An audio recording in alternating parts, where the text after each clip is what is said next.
Welcome to First Reading, the Old Testament Lectionary podcast for friends of the Hebrew Bible everywhere. My name is Rosy, and I am assistant professor in the study of religions at Wake Forest University. And I am joining you for what we have been calling our summer shorts, a brief but incisive take on the first reading from the Revised Common Lectionary for this week, August 11th. Our reading is taken from 2 Samuel chapter 18, and it's a bit of a cut and paste job, as we've come to expect from the RCL, verses 5 through 9, and then we skip to verse 15, and then we finally close with verses 31 to 33 of that chapter. And in brief, what 2 Samuel 18 addresses is the death and defeat of King David's son, Absalom, after the unsuccessful attempt at a coup and a conspiracy that involved some of David's top officials, advisors, military leaders, and in fact, a campaign that successfully drew alliances from all Israel in a violent overthrow, potentially, of King David. 2 Samuel 18 is a low point in King David's life, and the story ends, verses 31 to 33, with this tragic keening cry from a father that we hear from all kinds of authors, but the cry is, my son, Absalom, oh, my son, if only I had died in your place, Absalom, my son, my son." It is a heartrending cry at the end of Absalom's life. But in order to be able to understand the events that are taking place here, we really need to go back a little bit in the narrative. And I would say we need to go back to 2 Samuel chapter 13, where we get the story of Tamar's brutal rape. And Tamar is Absalom's sister, and her rape takes place at the hands of Amnon, King David's first son, who is next in line for the throne. So after Tamar's rape at Amnon's hands, Tamar takes refuge and confides in her brother Absalom, and Absalom consoles his sister, and the two of them wait. It looks as though for King David to take some sort of action.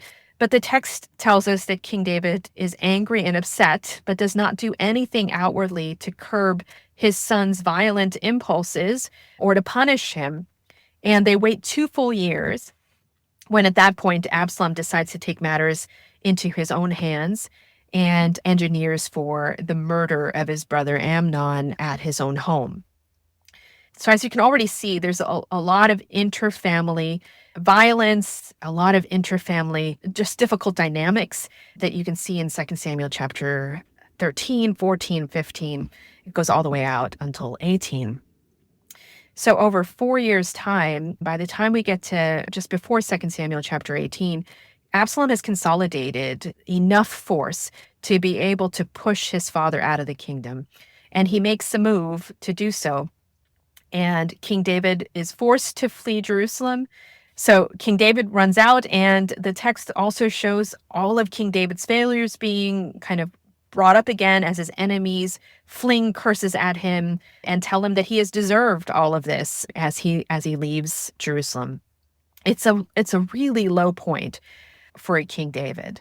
And if I can just kind of bring us back to 2 Samuel chapter 18 now, because we've got some of the background, and it is in this chapter that Joab, King David's general, and his nephew manages to kill Absalom. But when they bring news to King David in chapter 18, he is obviously upset, and it's so upset that the troops returning from battle come back quietly, not celebrating, because they realize that their king maybe would have preferred if every single one of the soldiers had died, if only his son Absalom had lived. At the end of chapter 18, we see that he has been broken by these events. If we can talk about just some preaching points here as I try to close this episode, I want to bring up the fact that the gospel for this week is John chapter 6, the kind of critical bread of heaven discourse, the I am the bread of life saying that Jesus gives. And if you will remember, at the end of that passage, many of Jesus' disciples turn from following him. So this is also a moment of deep abandonment for Jesus. In fact, at the end of chapter 6, he asks his own disciples, "Do you too want to leave?" The saying is so difficult, the discourse is so difficult that many just they cannot accept it, and they decide to leave, those who had been following Jesus. So there one preaching point might be just to explore the issue of abandonment. Another that I have really been sitting with as a, kind of relatively new parent is my own failures as a parent and our own kind of inevitable reckoning with our parents' failures and their humanity, the inevitable ways that they just can't be everything. And in this case, 2 Samuel chapter 18 gives us an opportunity to see the ways that David's love and passion for his children has blinded him to a lot of really important character issues, to straight up violence within his family, and his failure to fulfill his role as an instrument of God's justice, his inability to hold his sons to account is something that we see in the sex abuse scandals that have riddled, I mean, every organization in our society, religious and political, educational, where we see the inability to hold abuse to account, abuse of power to account, and the kinds of intergenerational trauma that engenders within our organizations and communities.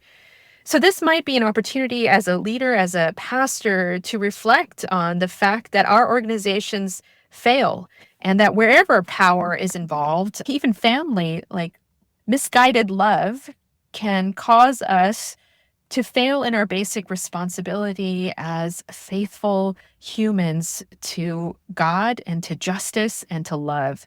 And so, I might offer that as a possible other preaching point in connection with the gospel in John chapter 6. Best of luck to you as you come up with your own angles for your preaching. And I offer you happy preaching and a happy summer. God's blessings to you.